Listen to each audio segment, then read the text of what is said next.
Hello বন্ধুরা, আমি পিনাকি, তোমরা দেখছো পিনাকি মাঝি ব্লগস। আশা করি তোমরা সবাই ভালো আছো, সুস্থ আছো।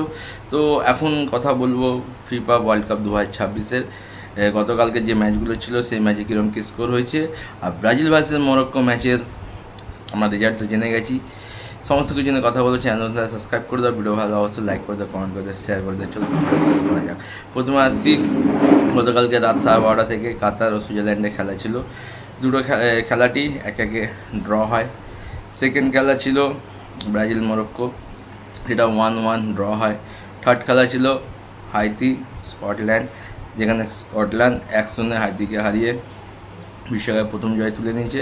এবং লাস্ট খেলা ছিল অস্ট্রেলিয়া তুরস্ক, সেখানে অস্ট্রেলিয়া তুরস্ককে 2-0 হারিয়ে বিশ্বকাপে প্রথম জয় তুলে নিয়েছে। এবার আসছি ব্রাজিল ও মরক্কোর খেলা। দেখো, ব্রাজিল আর মরক্কোর যে খেলাটা হয়েছে ভোর রাতে ছিল। সমস্ত ব্রাজিল ফ্যান্স তথা ভারতবর্ষ এই খেলার দিকে মুখিয়ে ছিল গোটা বিশ্ব, কারণ ব্রাজিল তার বিশ্বকাপ অভিযান শুরু করছে।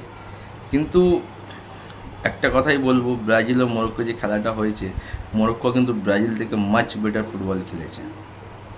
তাদের ফরওয়ার্ড লাইন বলো, তাদের পাসিং বলো, লং পাস বলো, শর্ট পাস বলো, ড্রিবলিং বলো, ডিফেন্স বলো, প্রত্যেকটা এরিয়াতেই ব্রাজিলের থেকে মরক্কো মাচ বেটার এগিয়ে ছিল।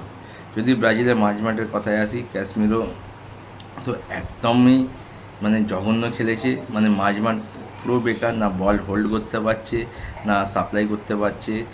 আর যদি ফরওয়ার্ড লাইনেও বলি, নেইমার তো চোটের জন্য খেলেনি, রাফিনিয়াকে তো খুঁজেই পাওয়া গেল না, খুবই বাজে পারফরমেন্স। ভিনিসিয়াস জুনিয়র যখন ব্রাজিল 1-0 পেঁচাচ্ছিল, ভিনিসিয়াস জুনিয়র নিজের একক দক্ষতায় গোলটা না করলে হয়তো ব্রাজিলকে মরক্কোর বিরুদ্ধে হেরে যেতেও হতো। কিন্তু ভিনিসিয়াস জুনিয়রের একক দক্ষতা একটা অসাধারণ গোল, এবং ব্রাজিল 1-1 ড্র করে। এবার সমস্যাটা কোথায় জানো তো? এই ব্রাজিল টিমের যদি ডিফেন্স লাইন বলি, আমি বলবো ভালো খেলেছে, ডিফেন্স বেশ ভালো খেলেছে, কিন্তু মাঝমাঠ ও ফরওয়ার্ড লাইনে অনেকটা কাজ করতে হবে। আর মরক্কোকে হালকায় নিলে হবে না। মরক্কো লাস্ট ওয়ার্ল্ড কাপের কিন্তু সেমিফাইনালিস্ট, তারা পর্তুগালকে হারিয়েছিল। তারা সেমিফাইনালে আর্জেন্টিনার সাথে বেশ টক্কর দিয়েছিল।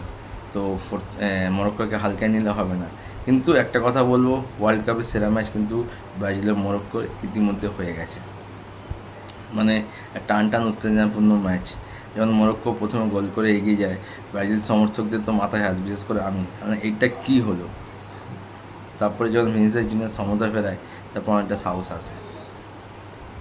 তো আশা করব 1-1 ড্র করেছে।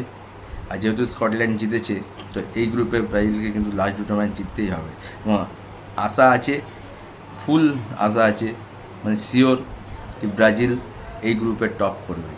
আগামী দুটো ম্যাচ খুব ভালোভাবে আমরা জিতব। তোমাদের মতামত কমেন্ট করে জানাতে পারো। আর যত ভিডিও দেখা যাচ্ছে নতুন ভিডিও নিয়ে, টাটা।